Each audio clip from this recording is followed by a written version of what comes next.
Good morning and welcome to Winans Window.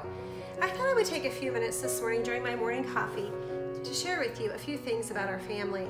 You might have noticed the title was called Albinism Awareness. Yes, our two older kids are albinos.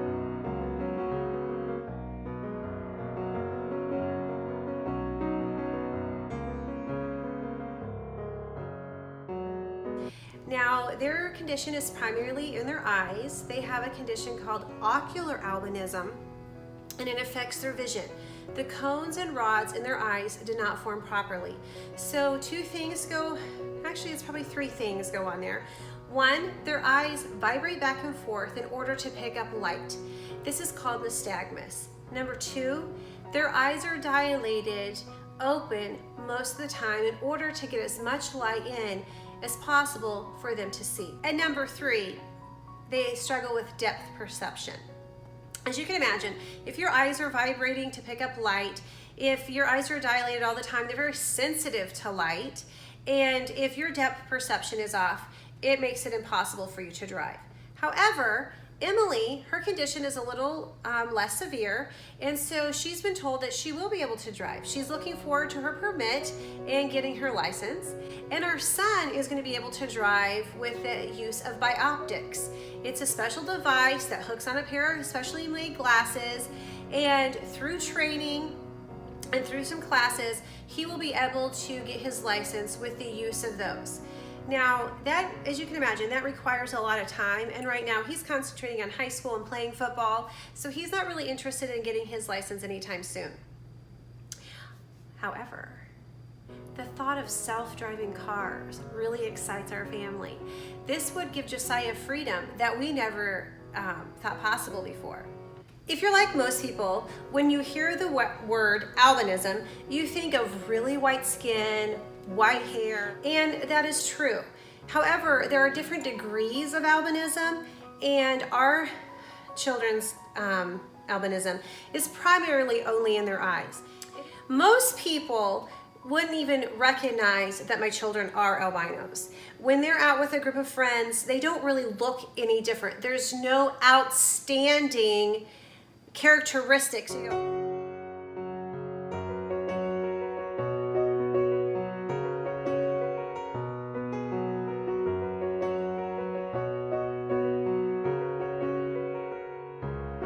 In some ways, this is so much better for them.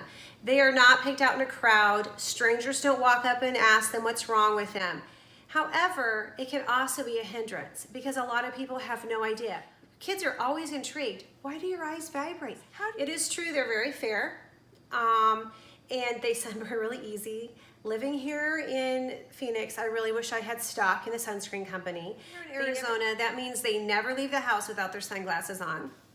And they get ridiculed for that, believe it or not. Sometimes they have what we call raccoon eyes. There's always like a sunburn mark around where they wore their glasses, and it doesn't matter how much sunscreen they wear. And yes, our son loves football. And a lot of people are really curious about that. They're like, well, if he's legally blind, how does he play football? He actually uses his ears a lot. It's funny, he can hear a play before his teammates can see the play. He is a lineman. He is 6'4", 280 pounds. His favorite position is on the D line. And so when asked, he says, all I have to do is find my opponent, grab onto him, and not let go. And he has to wear a tinted face shield on his helmet to break down the glare, not only of the sun, but especially night games. And when the stadium lights are on, he can hardly see. This has caused a lot of controversy because in high school, it's actually against regulations for a high schooler to wear a tinted face shield. Well, we've had to jump through a lot of hoops. We've had to go all the way to the Americans with Disabilities Act to be accommodated in order to wear his face shield for games.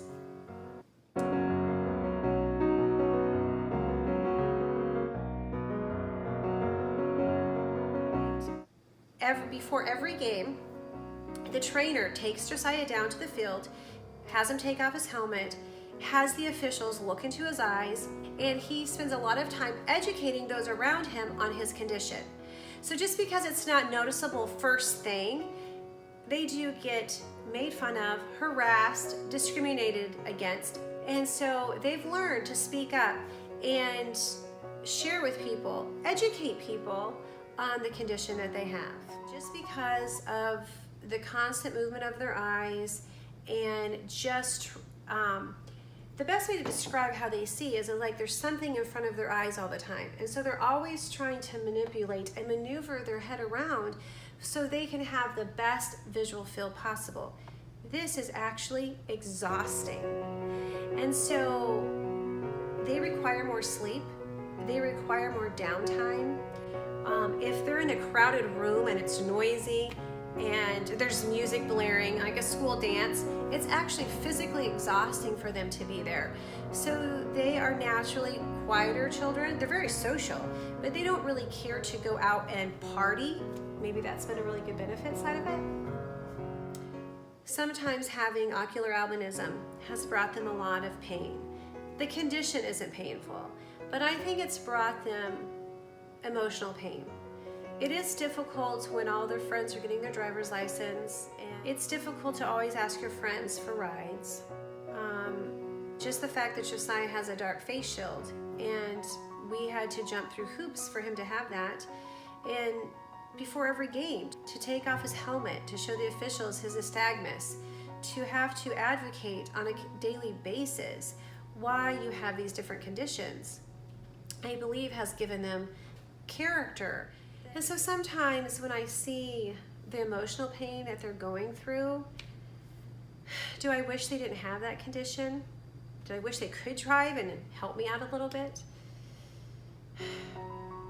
I think on one hand, I would want to take away the pain that's associated with it. But on the other hand, it's made them into the amazing kids that they are.